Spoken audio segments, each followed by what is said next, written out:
Ya Habibi ya Muhammad. Sadaqallahu mawlana al-azim.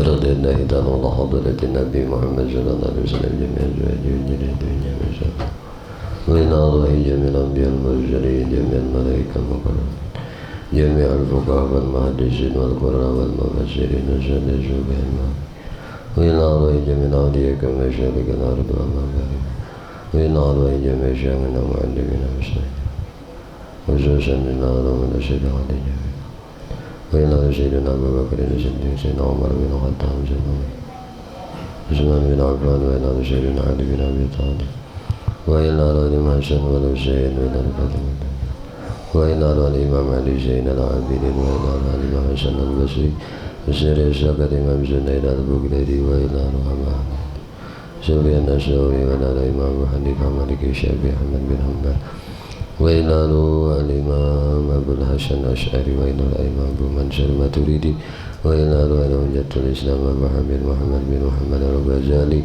wa ila Sultanul Awliya Sayyidi Syekh Abdul Qadir al-Jilani wa Syekh Ibrahim al-Khalwati wa Syekh Muhammad Salman al-Madani wa Syekh Muhammad Arsyad bin Abdullah Kalambayan al-Banjari Syekh Syahabuddin al-Banjari wa Syekh Muhammad ibn Umar al-Bantani wa Syekh Jainuddin al-Sulmawi wa Syekh Ali bin Abdullah al-Banjari wa Syekh Masyar wa Ni'amdan Salman bin Jasad Syekh Muhammad al-Mijiz al-Mabdani Syekh Zakaria Syekh Ismail Syekh Muhammad Salim bin Afin Syekh Syekh Abdul Hamid wa Syekh Muhammad Zaini bin Abdul Ghani al-Banjari Jami' masyayikhina wa mu'allimina wa ustazina wa mudarrisina wa li jami' abaina wa mahatina jami' walidina jami' auladina wa jami' al-mu'minin wal mu'minat wal muslimin wal muslimat Sayyidina Allahumma al-Fatiha a'udzu billahi minasy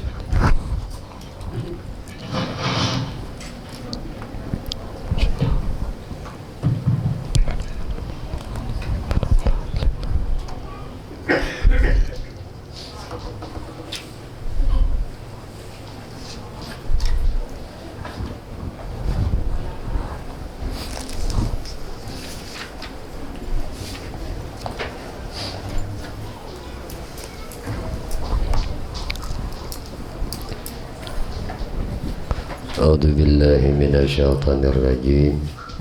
Bismillahirrahmanirrahim. Alhamdulillahi rabbil alamin.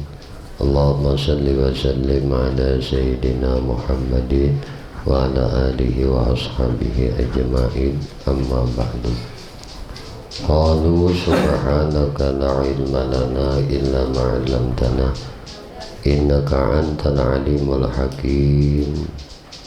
La hawla wa la quwwata illa billahil aliyyil azim al-azizil alim adada kulli harfin kutiba wa yuktabu abadal abidin wa dahral dahirin. Rabbi shrah li sadri wa yassir li amri wa hlul 'uqdatam min lisani yafqahu qawli. Rabbi zidni ilma warzuqni fahma birahmatika ya arhamar rahimin. Radina billahi rabbah wa bil islami dina wa bi muhammadin nabiyya wa rasulah. Radina billahi rabbah wa bil islami dina wa bi muhammadin nabiyya wa rasulah. Radina billahi rabbah wa bil islami dina bi muhammadin nabiyya wa rasulah. Allahumma inna nas'aluka fahman nabiyyin wa hifzal mursalin wa ilhaman malaikah muqarrabin ya Rahman ya Rahim walhamdulillahi rabbil alamin. Qala musannif rahimahullahu ta'ala wa nafa'na bihi wa bi ulumihi wa bi asrarih fid daraini amin. Buah tauhid pada sifat, iyakah? Buah tauhid kepada sifat yaitu hilangnya riya,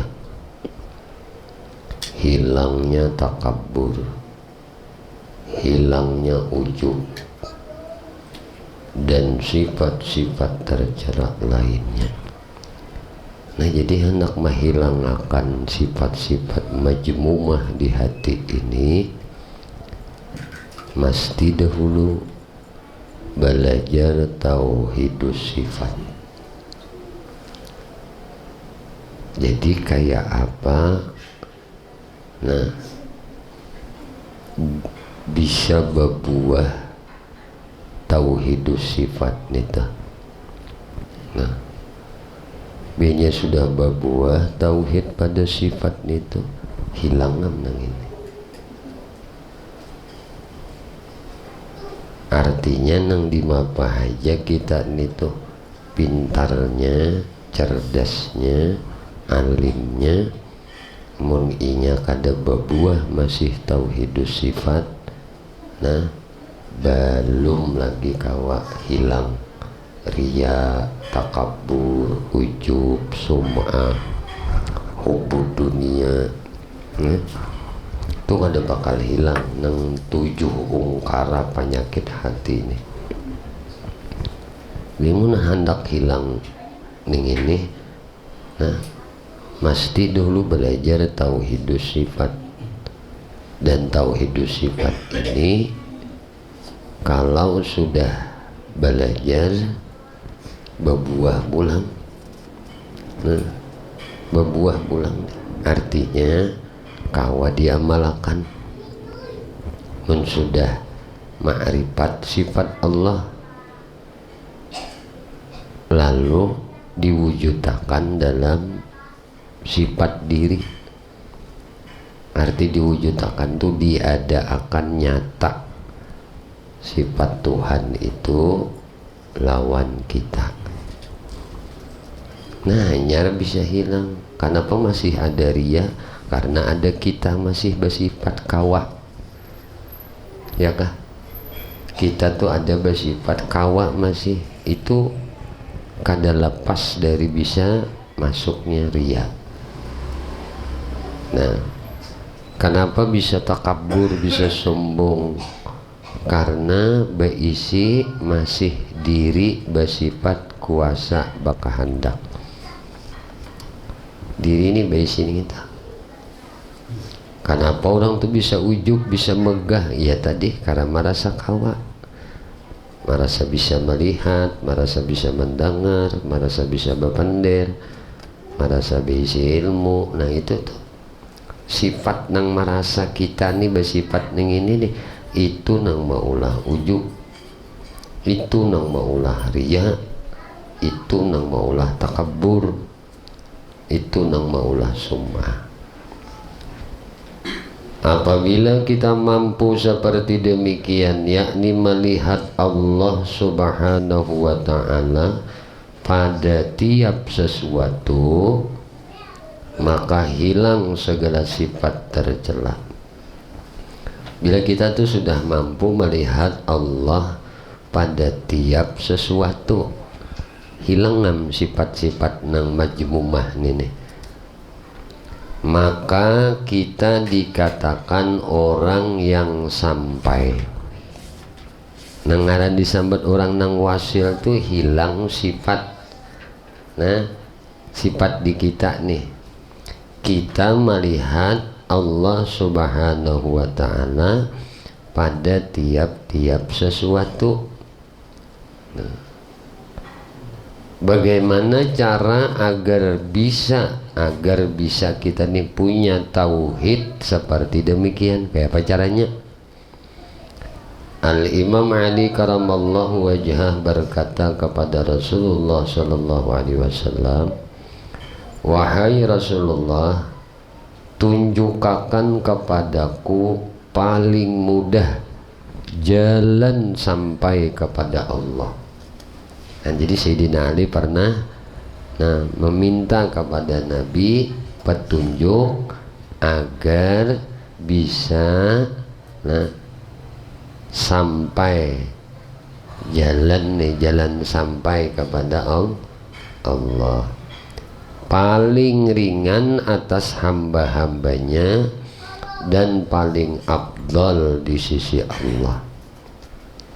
Rasulullah sallallahu alaihi wasallam menjawab, wahai Ali, lazimi olehmu membiasakan berzikir di tempat yang sunyi, nang tidak dilihat dan tidak didengar oleh orang lain. Nah, ini amalannya. Arti lazimi itu jangan pagat.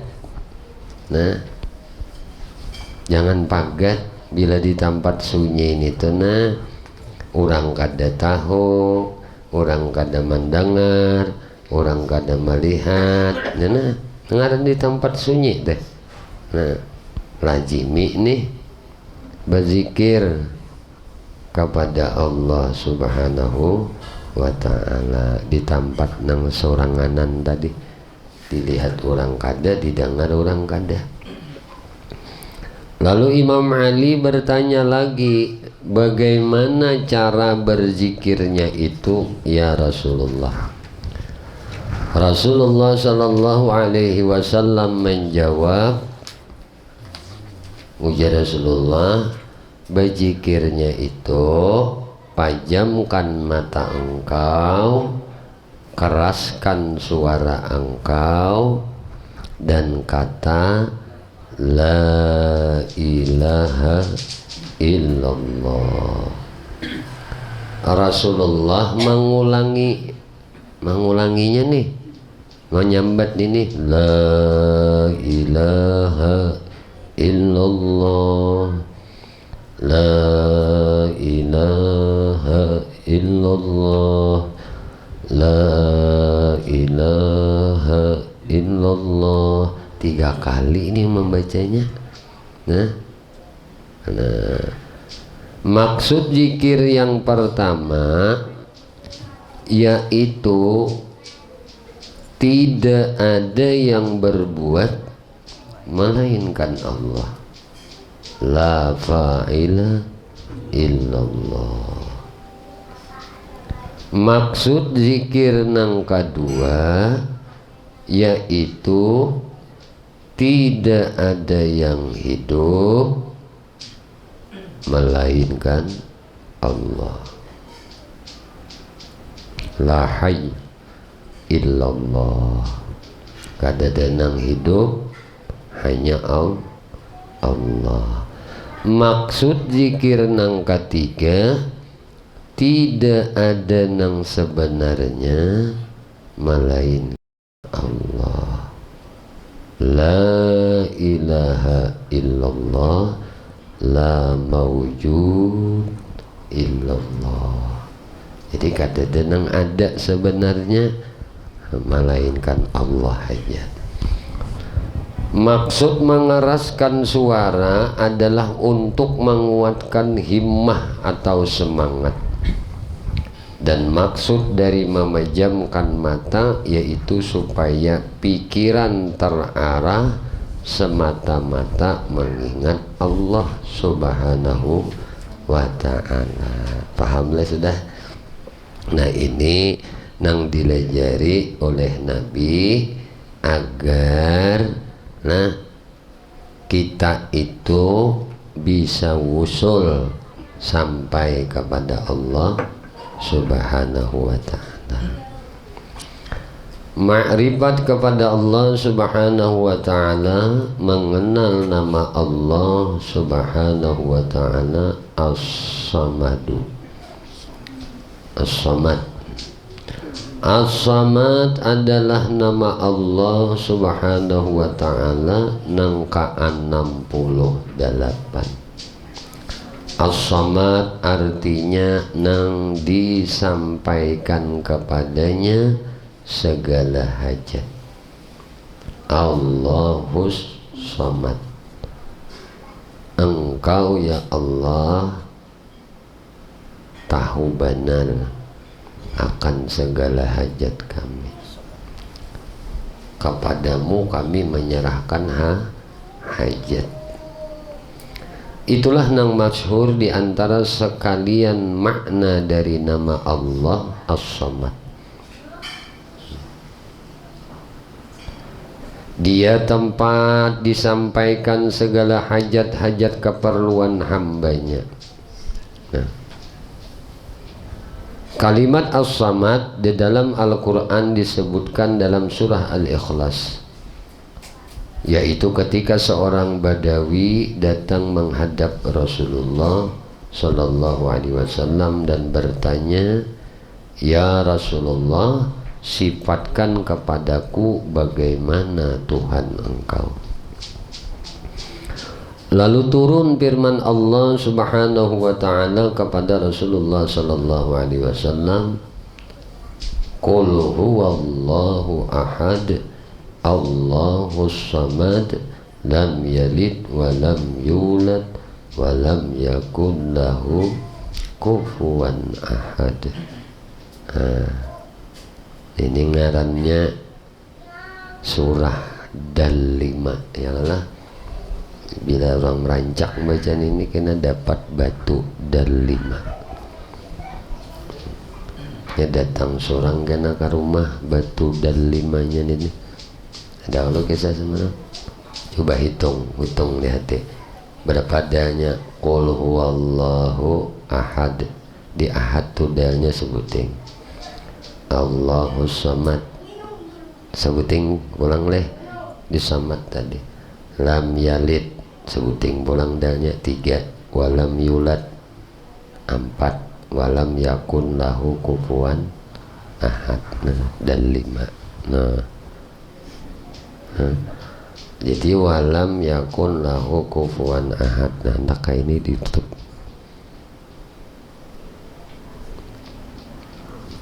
Ini syarabai jadi bila nangka ini. Jadi qul huwallahu ahad, Allahus samad, lam yalid walam yulad walam yakun lahu kufuwan ahad. Jadi asal nang kayak ini, nah, sampai walam yakun lahu kufuwan ahad. Nah, nya kan asal digarak kayak ini. Nah hanyar nah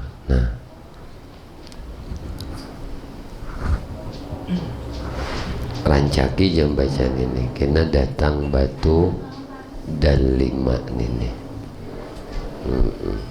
Ini ngarannya bilanya merah batunya merah Dal-5, bila kuning batunya kuning Dal-5 ini tanah, bila hijau Dal-5. Paham lah? Nah, itu.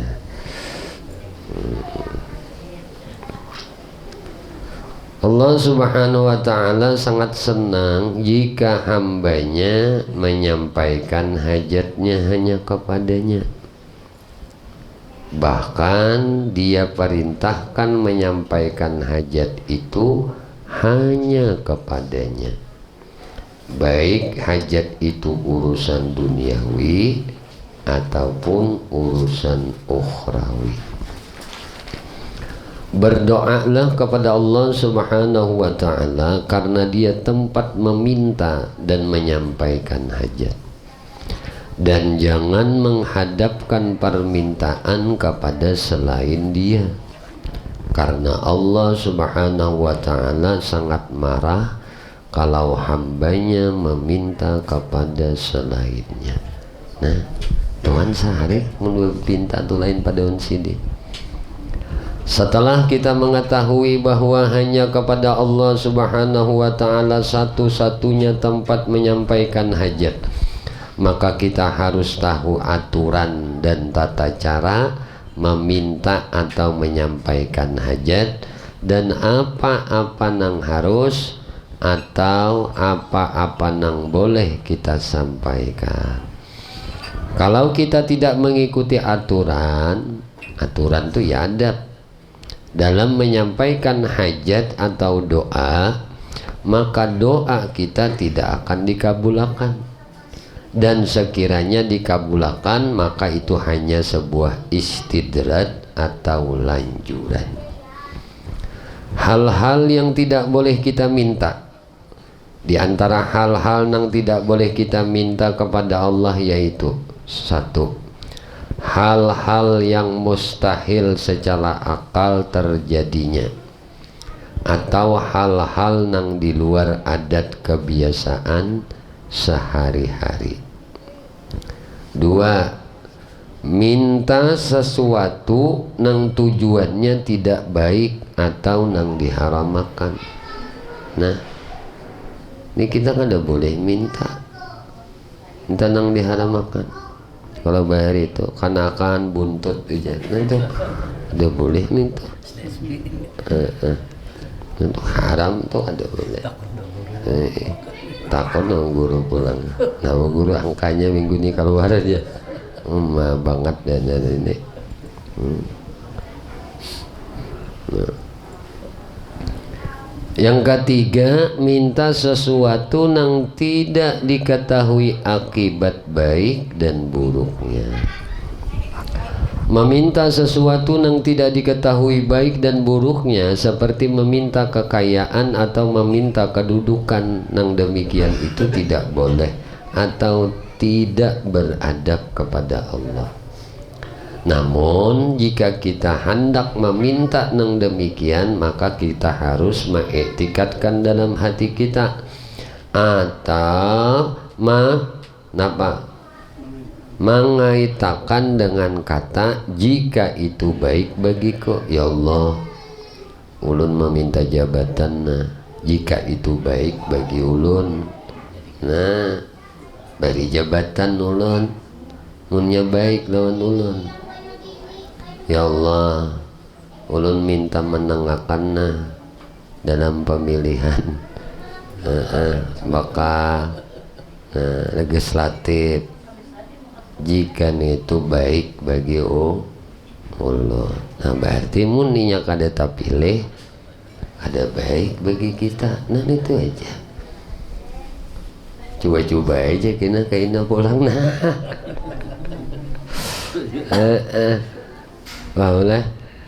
Paham kalau gini, hendak minta naik jabatan, kada diberi oleh Tuhan.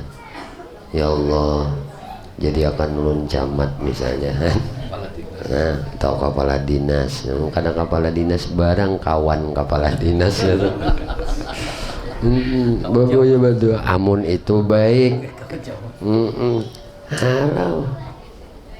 Sekalinya kada jadi camat juga nih, kada jadi kepala dinas juga deh, barang jadi kawan camat, kawan kepala di.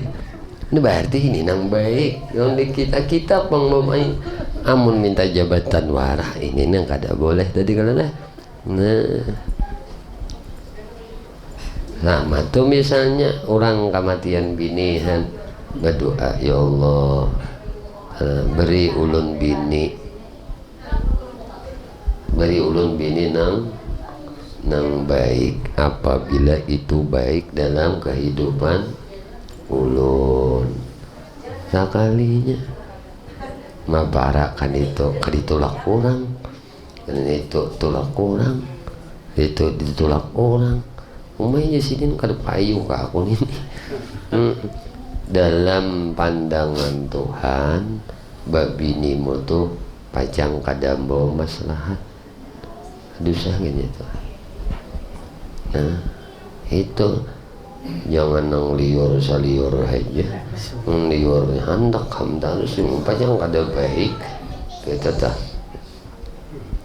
Nang sudah babini kada boleh. Sudah begini, ya Allah beri ulun bini bolak seku. Kalau dicatok nang bini nih, kali cukup aja aku. Oh ya, orang babini lain kayak abah guru sekumpul bahari sini hendak babini izin Rasulullah.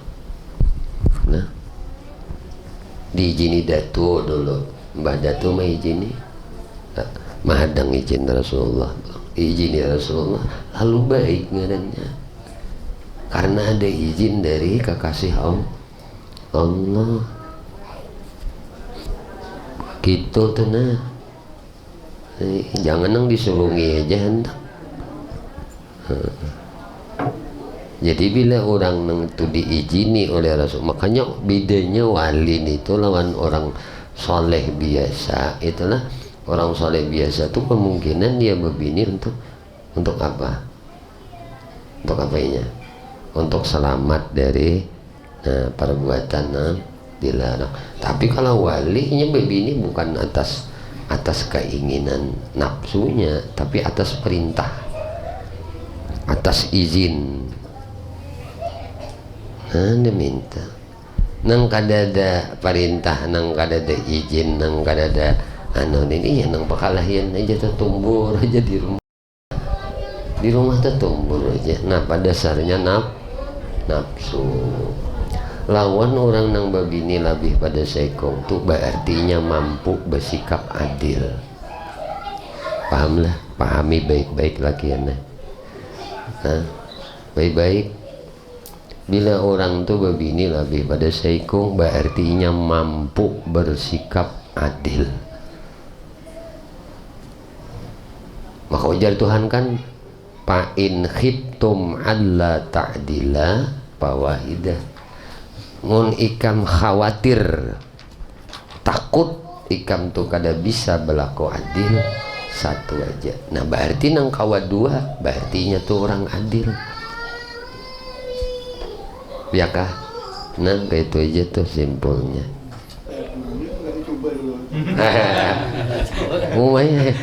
Jangan tapi nyaring, jangan tapi nyaring, enak mencoba-coba gitu.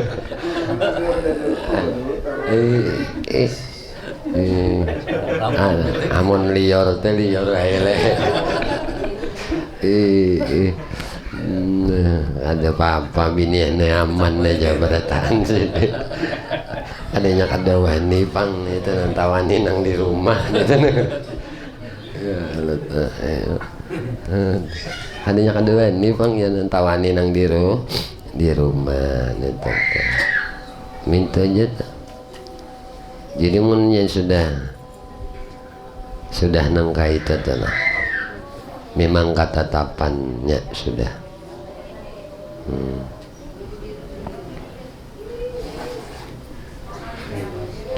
Namun jika kita hendak meminta nang demikian, maka kita harus tadi mengiktikadakan di dalam hati kita untuk mengaitakan dengan kata, jika itu baik bagiku, seperti Allah, berilah aku kedudukan jika itu baik bagiku. Atau bisa juga kita meminta dengan permintaan seperti, ya Allah, berilah aku kekayaan yang mendatangkan kebaikan bagiku. Sebagaimana pernah dijelaskan dahulu mengenai meminta atau berdoa kepada Allah Subhanahu wa ta'ala. Nah, bersabda Rasulullah sallallahu alaihi wasallam, "Ija sa'alta fas'alillah wa ija sta'anta fasta'in billah." Apabila engkau meminta, mintalah kepada Allah.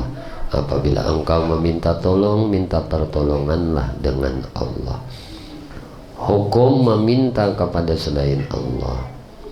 Meminta kepada selain Allah sama halnya dengan mensyarikatkan Allah dengan selainnya atau syirik. Apabila kita minta kepada selain Allah namun atas jalan bersebab atau mendapatkan pertolongan Allah, maka yang demikian itu tidak dilarang. Hanya bersabab. Nah, orang yang kita minta pertolongan selain Allah itu harus kita iktikadkan bahwa itu hanya sabab. Nah, itu hanya sabab. Kita yakin sudah nih. Musabbibal asbab, nang menciptakan sabab itu adalah Allah. Salah leka mencari sabab. Ini nang Allah jadikan akal lawan kita. Berikhtiarlah engkau mencari sebab kesembuhan. Kalau sebab itu kita sudah tahu. Kenapa aja orang itu mati? Sebab dibunuh aja. Nah, mencari penyebab terjadi pembunuhan ini nang disuruh. Kalau mati itu sudah sabab habis umur. menghidupakan, mematiakan Allah. Itu bedanya orang Ahlus Sunnah dengan orang Mu'tazilah. Orang Mu'tazilahnya beranggapan bahwasanya seseorang yang membunuh itu orang membunuh tuh ya orang Mu'tazilah itu adalah memutuskan hidup orang. Kita mendahkan itu adalah ajalnya sampai sudah. Sababnya ini. Nah, lalu mencari penyebab ini terjadi itu boleh. Lalu mencari penyebab rezeki dapat boleh. Paham lah? Dan Ramadan tuh.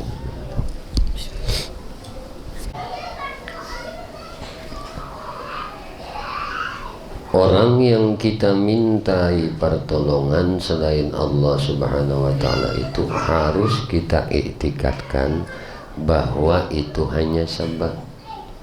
Memperbuat suatu sebab tidak dilarang oleh Allah Subhanahu wa Ta'ala. Hati kita tetap bergantung dan percaya bahwa yang memberi dan yang menolong itu hakikatnya dari Allah Subhanahu wa Ta'ala. Memperbuat satu sebab itu dibolehkan karena sudah menjadi sunnatullah bahwa pertolongan Allah itu disampaikan kepada kita bisa dengan melalui sebab yang nampak diketahui dan bisa juga melalui sebab yang tidak nampak diketahui. Nah, itu. Maka tidaklah salah kalau kita minta pertolongan atau apapun kepada hamba Allah, dan siapapun hamba Allah itu, baik kepada atau baik kepada dokter atau lainnya, selama kita mengiktikadkan bahwa yang kita lakukan adalah sebatas memperbuat sebab untuk mendapatkan maunah pertolongan dari Allah. Nah, ayo dok bang, tolong ipang ya kasih ini nah sakit tukang urut, tolong ipang nah kena sakit banget pinggang. Nah, berarti kita ini ngarannya usahai sabab. Nah,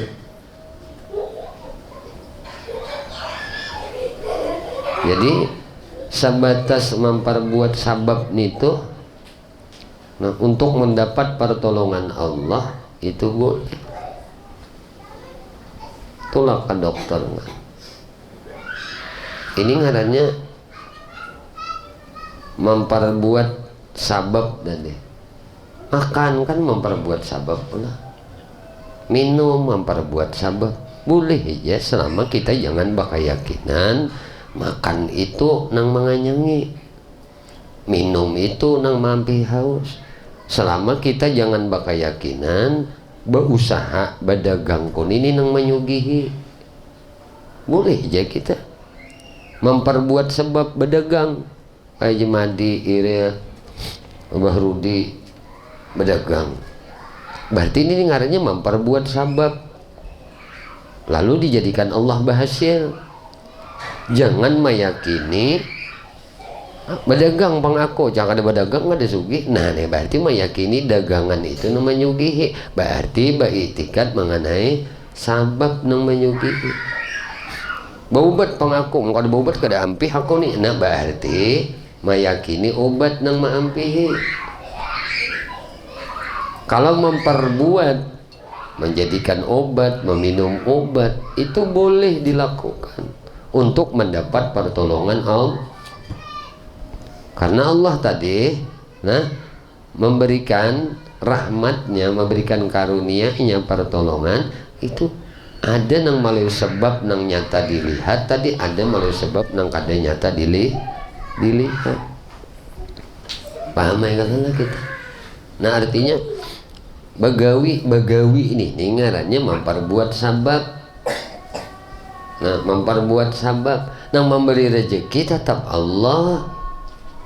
Aku ini memperbuat sabab mendapat rezeki, tapi aku meyakini bukan pekerjaanku ini, gawianku ini nang menjadikan rezeki lawan aku, tapi Allah nang menjadikan rezekinya kepadaku. Makan tadi, minum, paham aja sudah. Nah sebab awak sehat jadi apa? Istirahat nang cukup, guringnya nang cukup, lalu guringnya. Nah istirahat nang cukup ini ngarannya berusaha sabab mendapatkan kesehatan. Jadi kesehatan itu ini adalah dari Allah. Allah menjadikan kesehatan itu lawan kita. Nah memperbuat sebab Allah juga menjadikan lawan kita. Jadi kadada tupang nang dilihat selain pada Tuhan nang gaitana. Bukan memandang sebab aku istirahat pang lalu awakku ni nyaman, berarti baingkut ke sabab ini nang kada boleh. Hati nang ka ini nang dijaga, menjaga hati iktikat jangan sampai baingkut kepada sabab, berpegang kita kepada Allah. Tapi memperbuat sabab itu tidak dilarang. Gawi aja sabab tadi, mbak sabab kita beranakan kan gawi aja nang itu. Yalah, tapi jangan pakai yakinan anakku ini lahir sebab nang itu. Anakku ini ada, Allah yang menciptakan, cuma aku ini memperbuat sabab untuk anak. Oh iya, ada nang orang nang jarang sesekali aja jadi aja ya Allah. Artinya ada nang lanar sebenarnya kada jadi aja juga ada kalau nang kayak itu tuh. Nah ada juga nang berusaha bontang panting siang malam, artinya bukan usaha itu nang menyugihi. Nah ada sugi-sugi aja, ada juga nang berusaha ya nang ala kadarnya aja menggawi sabab nih deh. Ya sidin sabab nih menggawi undes ala kadarnya aja. Arti ala kadarnya tuh kada melampaui. Nah sugih hasidin. Nah kenapa? Karena sugih itu bukan karena berusaha. Sugih itu takdir Allah gitu. Nah susah tuh ilham juga. Hendak kayak orang susah tuh sugih, berusaha siang malam inya. Ada nang banget pada orang sugih beusahanya, si orang susah nih. Artinya bukan usaha itu nang menyugihi. Subuhanan tukang sayur tulak ke pasar jam 3 jam 2 berjualan pulang sampai kagutuk kamarian hari maghrib anyar boleh ada sugih gue. Jadi bukan usaha nang tengah malam turun maghrib kaina bahasa anyar datang itu nang menyugihi kada nang menyugihi Allah. Ada juga orang nang buka tokonya jam 10 nah tengah hari tutup, berjuhur, beristirahat, buka pulang, asar, bisa tutup pulang. Nah, ini sabab aja. Nah, ada minta tuh, obat tuh sabab aja juga. Memperbuat obat, nah memperbuat ke dokter itu boleh. Mun paham kita nih nang kakak ini telah nah, artinya lalu ujar orang tua bahari itu ala kadarnya aja bontong ay berobat tuh ala kadarnya aja, kita tambah tuh ala kadarnya aja. Arti ala kadarnya tuh jangan baingkut diubat, baingkut ditatambah, baingkut ke dokter. Nah ini nang luput mapa anak ampihnya udah dioperasi aja. Iya kira aku dengan operasi aja ampih penyakit itu banyak lah itu mulakan sabab tanpa operasi orang tuh bisa ampih kan gitu tuh. Mapa anak turun aja. Nah kadar gula aja kadang mau bersuntik insulin. Iya kira insulin itu aja aku nang menurunkan menetralkan kadar gula banyak birungka tuh makan terus netralam juga harus pada insulin birungka tuh makan, kalau perlu di jus, minum. Banyak kayak kalau sudah tanpa tuh kita harus yakin nih Tuhan bisa aja menyembuhkan penyakit kita tuh tanpa melalui sebab yang dilihat oleh mata. Kamu sudah belajar etikat yang benar ini, kada gelisah lagi hidup. Mati itu apa? Mati itu apa? Sebab akibat itu kalau mati habis sudah. Karena takutan mati lalu berhemat. Itu ada nang kada garingnya bisa mati, lagi nang garing kan gitu. Jadi kiranya binya sehat dia kada berpenyakit kada mati. Banyak kalau nang manggaduh nang mati berdahulu daripada digaduh, banyak kada melihat. Ya itu tetap aja masih pina berhemat banget, bertambah berobat ketakutan bisa penyakit orang disyukuri. Ini syukuri ampih kadinya bertambah penyakit kita.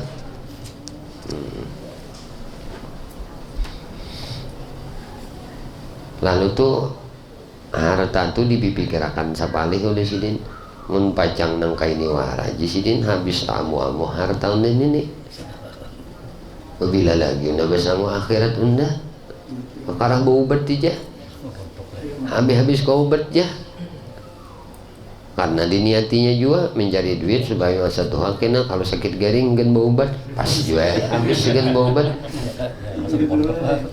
diniati berdahulu innamal a'malu binniat innamad duit lini niat duit anda itu gantung niat anda kasih itu tuh gina gugurnya. Aduh senang diniati sagan asa Tuhan kena nyaman dominya sakit garingnya ada duit sagan bawa obat pas duitnya sagan gitu warah kawa kita tuh jangan anak begaring lawas tutumat aja bagi digunakan kanang manfaat di akhirat tuh lah kita munang kaubat napa manfaat ke tubuh aja.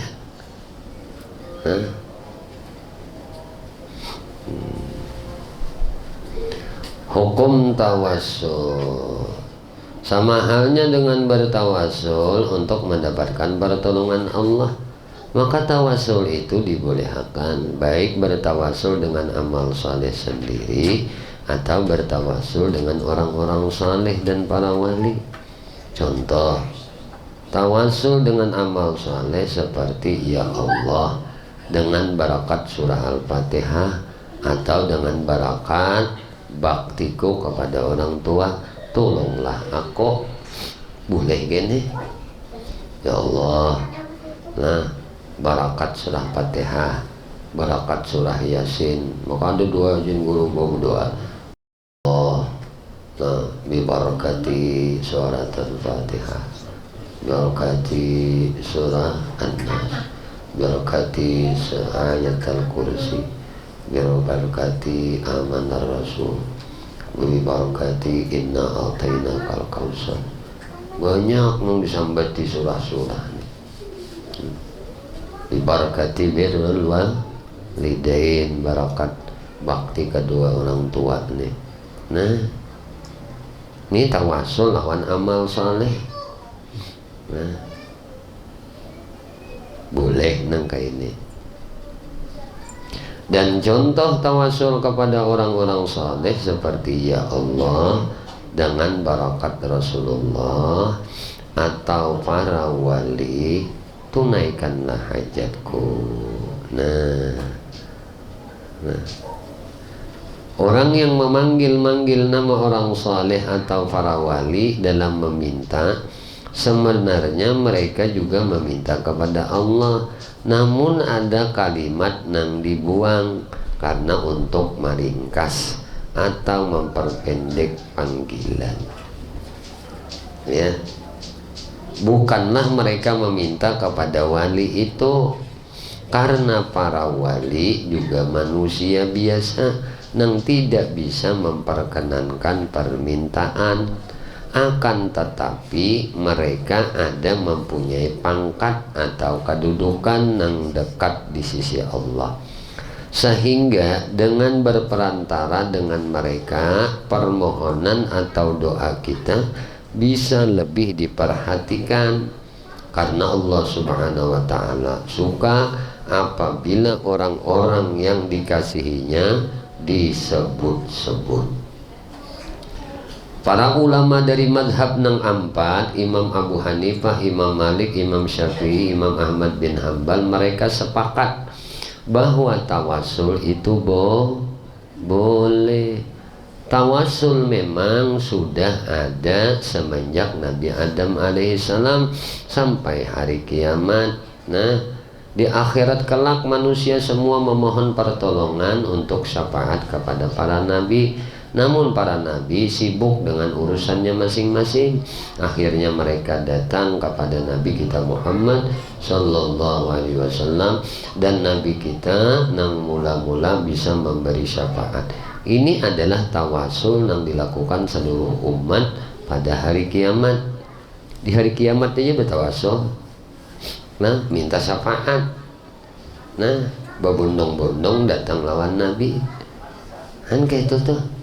Maka di dalam kitab lain, tawasul itu ada 4 tingkatan tawasul.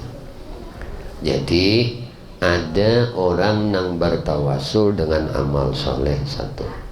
Itu nah seperti pahaman ulama Makkah Madinah. Nah, tawasul dengan amal soleh itu seperti tawasul dengan sholat. Jadi sembahyang itu disebut juga tawasul. Wasilah kita untuk menuju Allah. 2, tawasul itu nah juga bisa dengan bersalawat kepada Nabi Muhammad Sallallahu Alaihi Wasallam. Jadi bersalawat lawan Nabi itu pun jadi wasilah, jadi tawasul. Kemudian yang ketiga, ujar pendapat pengikut Imam Malik bahwasanya mengingat di hatinya Allah atau musyahadah hatinya, fana dirinya dengan Allah. Jadi musyahadah hatinya dengan Allah itu pun disebut tawasul. Jadi hati itu musyahadah, memandang, mengingat, menyebut nama Allah. Allah di hati nih, terus-terusan mengingat Tuhan dalam hati. Nah ini ngarannya juga disebut tawasul. Nang keempat, tawasul itu dengan Nur Muhammad Sallallahu Alaihi Wasallam. Jadi orang yang mengaji Nur Muhammad berarti orang yang mengaji wasilah tawasul. Nah, di sini berapa penting tadi tawasul? Hukum tawasul nih. Nah, jadi tadi ada tawasul dengan amal soleh seperti ya Allah, nah berkat surah Fatihah, iya aja juga, nah dan berkat berbaktiku kepada orang tua, tolonglah aku. Nah ini kan ini bertawasul dengan amal soleh. Kayak yang pertama tadi bertawasul dengan sembahyang. Nah kemudian ada yang kedua, contoh tawasul kepada orang soleh tadi. Nah jadi tawasul dengan amal soleh di sini dan tawasul kepada orang-orang saleh. Dua ini aja di sini ya.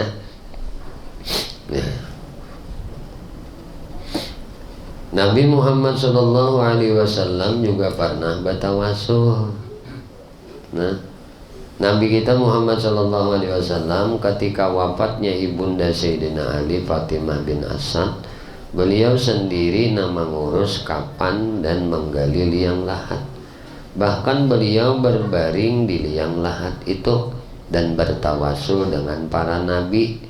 Beliau berdoa dengan doa ini, ya Allah, nah, talqinkan kepadanya hujjahnya, dan luaskan kuburnya dengan barakat Nabi engkau dan para nabi sebelum engkau. Nah, ayo berabah dulu di liang lahat. Berarti mun kita kada pernah berabah di liang lahat, belum lagi kita ini mengumpati laku Nabi secara makanya bagus kalau bulah liang lahat berdahulu supaya seorang kaum berabah berbuat ya, Nabi berbuat niatna ini takutan bulah dia nak mati udah kan anak mamalakan ilmu. Nabi pernah berabah di liang lahat, di kuburan, pacang membuat jasad ibunda Ali bin Abi Thalib Fatimah bintal Asad ini. Nah, anaknya si Asad. Nah, sayang banget pang Sidin ini lawan Nabi. Nabi pun sayang benar lawan Sidin. Nah,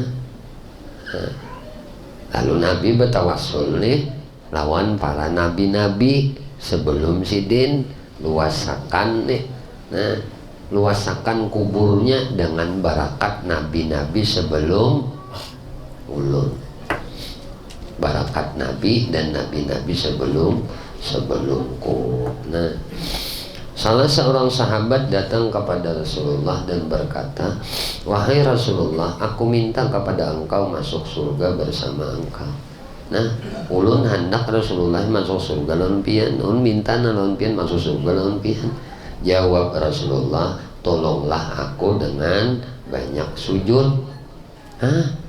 Mau nikah anak masuk surga lawan dia aku aja Nabi, tolonglah aku dengan banyak sujud. Sahabat tahu bahwa Rasulullah SAW hanya perantara hamba kepada Allah. Paham ya? Rasulullah itu perantara hamba lawan Allah. Tolongi aku ujar Nabi dengan banyak sujud ikam kepada Allah.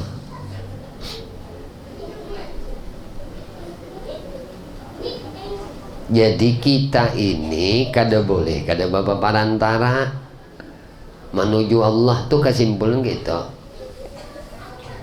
Nah, perantara kita menuju Allah itu Rasulullah. Bukan Rasulullah jadi jajakan. Rasulullah perantara,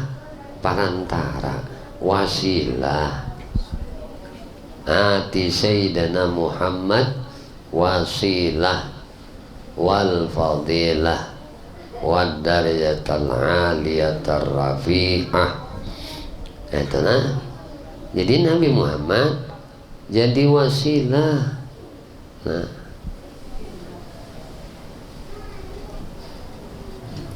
jadi Rasulullah ini perantara kita lawan Allah. Kayak apa lagi?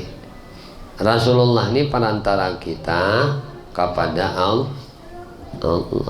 Perantara kita menuju Allah ya Rasulullah. Kawali kita kada perantara menuju Tuhan. Nah, kemintu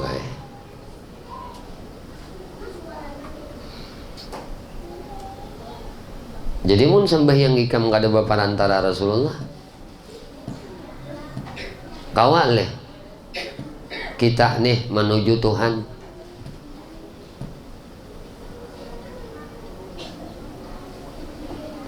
dimapa ujar. Nah itu makanya dirasakan barakat Rasulullah dalam ibadah kita. Kita wara barakatnya Rasulullah kadada ini nang kada mau sampai kepada Allah karena tak tinggal Rasulullah. Kenapa ibadah tuh hayal? Nah itu dikarenakan tak tinggal Rasulullah kada dijadikan perantara kepada Allah. Bodi ingat aja terus Rasulullah, karena ini perantara kita menuju Allah. Kelompok yang melarang bertawasul adalah kelompok Wahabiyah. Nah, kelompok Wahabiyah. Ini kelompok ini Pak. Nah, mereka mengatakan tawasul hukumnya syirik. Pemimpinnya Muhammad bin Abdul Wahab berkata, ini tongkatku lebih berguna daripada Muhammad yang sudah mati. Durhakanya.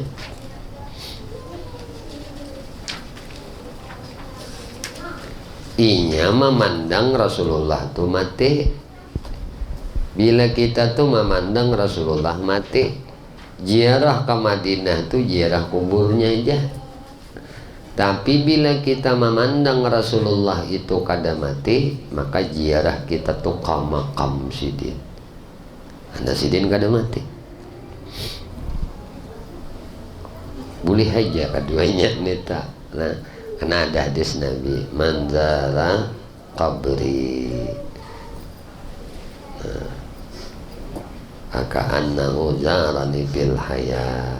Siapa yang berziarah kuburku, tiba aku mati nih ziarahnya ke kuburku, ya Nabi, maka samanya berziarah lawan aku di waktu hidupku. Dibalik kayak artinya Rasulullah itu berarti hidup hamtaros. Nah, nanggaran hidup kada cocok diziarahi kuburnya, nang cocok diziarahi makamnya. Nah, Nabi menziarahi makamnya bertamu. Karena menziarahi orang hidup, menziarahi kubur, menjadi orang mati. Lalu kada tetamu, mana tetamu orang mati, orang hidup kada mau tetamu orang mati. Jadi nang tetamu itu mana? Nang hidup loh, nang hidup juga. Kalau Rasulullah kita yakini hidup, kita hidup, berarti kita berziarah ke makam Sidin. Tetamu yang kada tetamu itu karena dia menganggap kubur Sidin itu, lalu kada tetamu. Kesimpulannya bahwa bertawasul dengan amal saleh atau kepada orang-orang saleh itu boleh selama kita punya iktikad yang benar bahwa kita hanya melakukan sebab yang sebenarnya memberi adalah Allah Subhanahu wa taala As-Samad, nang dilaporkan kepadanya segala hajat. Jika kita sudah beriman dengan nama Allah As-Samad, kita yakin bahwa dialah tempat memohon dan melaporkan hajat, maka akan tumbuh satu akhlak mulia, yaitu menolong kepada hamba-hamba Allah atas segala hajat-hajatnya. Ia jadi penolong orang lain. Sabda Rasulullah SAW, man kana fi hajati akhihi kana Allahu fi hajatihi. Dan siapa menunaikan hajat saudaranya adalah Allah yang menunaikan hajatnya. Dan sabda Rasulullah SAW pula, wallahu fi aunil abdi maka al abdu fi auni akhi. Allah Subhanahu wa taala senantiasa menolong hamba selama hamba menolong saudaranya. Para ulama dahulu mengajarkan kepada kita tata cara menyampaikan hajat kepada Allah Subhanahu wa taala. Sebelum mereka menyampaikan kepada Allah Subhanahu wa taala, mereka mendatangi rumah-rumah dan menanyai mereka siapa yang ada hajat kepadanya. Apabila ada yang berhajat kepada mereka, mereka akan menolong dengan harapan agar Allah menunaikan hajatnya. Orang bahari kada pada dasan, ya Allah lu nak ini nak itu, cari orang dulu ada hajat apa nih, tolongi dulu orang tuh dengan kemampuan kita. Kan hajat manusia tuh kada sebatas hendak perkara pemakan aja kada, peminuman aja kada. Urusan hajat tuh bukan hajat makan minum saja, bisa saja hajat orang tuh pakaian, bisa aja hajat orang itu pertolongan tenaga lawan kita, bisa aja hajat orang itu pertolongan pemikiran lawan di kita, bisa aja hajat orang tolongan di kita, tolongi benar nah udah bahajat benar lawan nyawa aja. Nah hajatnya jadi anu kena penyambut tamu ya, udah anak bakawinan tuh sama ngarannya juga. Nah tolongi benar lah udah kena anak baruhan, aku bahajat benar lawan bantuan gua nikah, itu ngarannya menolong hajat hamba. Nah imbah tuntong menolongi hamba nih, nah menolongi hamba nang bahajat tadi kita tolongi, mbah kita tolongi hanya reba angkat tangan, ya Allah hajat ulun kini gitu. Ini berdasarkan hajat ulun ini menolongi hamba Allah nang bahajat lawan sulam kada mau. Nah lalu tapuntal aja terus, kada mau kabul aja hajat soal. Nah lihat orang-orang soleh itu, kenapa Abah Guru tuh kan, Abah Guru tuh pinandu bener bahasa anu tuh dibukakan Tuhan tuh lah, si anu tuh bahajat, si anu tuh bahajat. Hajatnya apa? Ini hajatnya duit, ini keperluannya nak menukar ini keperluannya nak baubat, ini keperluannya mau si anak. Kesimpulannya kan di duit nih, makasih din hambu-hambu dari duit nih tuh, karena hendak memudahkan hajat saudara tadi. Nah lalu nang apa nang seorang hajati langsung aja kan kayak itu tuh nalawan di kita. Nah, jadi tolongi orang, nah tolongi orang. Nah, dalam menunaikan hajat-hajat kaum muslimin diperlukan keikhlasan sesuai dengan kemampuan lahiriah dan batiniah. Sekiranya ada kaum muslimin yang punya hajat kepada kita, jika kita tidak mampu menunaikan keseluruhan, hendaknya kita tolong sebagian atau kita beri jalan keluar kepada mereka, dan sekurang-kurangnya kita berikan sesuatu agar mereka tidak pulang dengan tangan hampa guna menutupi rasa kecewa dari mereka. Ya kalau hajat orang nak ngutang, pada kamu ngutangi. Nah kayak itu tuh caranya. Nah orang nak ngutang 10 juta kada aja kita. Nah barang ongkos inya nukar minyak, ongkos inya bojek, ongkos inya berjalan naon di kita. Nah beri 50.000, 100.000 terima. Nah setidaknya menumbuhkan kegembiraan di hatinya, meringani barang. Artinya hajatnya 10 juta tak kurangi menjadi 9.950 aja lagi. Kan 50.000 sudah ditolongi, pahamlah. Nah dia minta tuh, ada ini pun maaf nah kada kawan aku menolongi kamu. Udah kawan aku menolongi kamu, cari di lain aja lah. Mailih ya kada kawan lalu leh kemana sedikit barang ya kada kawan jual pun maaf aku nanya. Aku nih parlo benar bang juta pakai benar bang juta pas pakai ya kita nih kada ada nang ada parlo lawan duit kita nih parlo ya harus lawan duit. Cuma ini inya nih ditakdirkan Allah datang lawan di kita ini itu Tuhan juga mengawakan inya oleh kita. Cuma kita kada paham bahwasanya inya ini dijalankan oleh kita ini Tuhan juga mengulahkan caranya hingga sampai tatamu lawan kita, hingga lidahnya pun diringankan oleh Allah untuk berkata mengutarakan hajatnya lawan di kita. Berarti hakikatnya dari Allah juga. Nah lalu kita, maka sudah jelas dalilnya namanya tolongi ya. Nah, jadi supaya nyembulik tuh ada tangan hampa, nah menutupi rasa kecewa. Nah apabila kita mampu berbuat demikian, maka kita dapat bagian dari nama Allah As-Samad. Wallahu a'lam bishawab. Ya Allah, ya Tuhan kami memohon kepada Engkau, ampuni dosa kami ya Allah, dosa ibu bapa kami ya Allah, dosa guru-guru kami ya Allah, istri kami, suami kami, anak cucu kami, sahabat kami, jiran kami, tetangga kami, dan dosa-dosa seluruh kaum muslimin dan muslimat, kaum mukminin dan mukminat ya Allah. Istiqamahkan kami di dalam bertobat, di dalam beristighfar, di dalam berzikir, dalam beramal ibadah kepadamu, dalam bersalawat kepada nabimu, di dalam menuntut ilmu ya Allah. Kami memohon kepada Engkau berkah Nabi Engkau Muhammad, berkah keluarga Nabi Engkau Muhammad, berkah para sahabat Nabi Engkau Muhammad, berkah para wali-wali Engkau, berkah orang-orang saleh, berkah guru-guru kami, dan berkah kedua orang tua kami ya Allah. Matikan kami barataan dalam keadaan husnul khatimah bi syafaati Rasulillah sallallahu alaihi wasallam. Amin Allahumma amin. Sallallahu alaihi Muhammadin wa ala alihi wasallam. Alhamdulillahi rabbil alamin. Al-Fatihah. Ya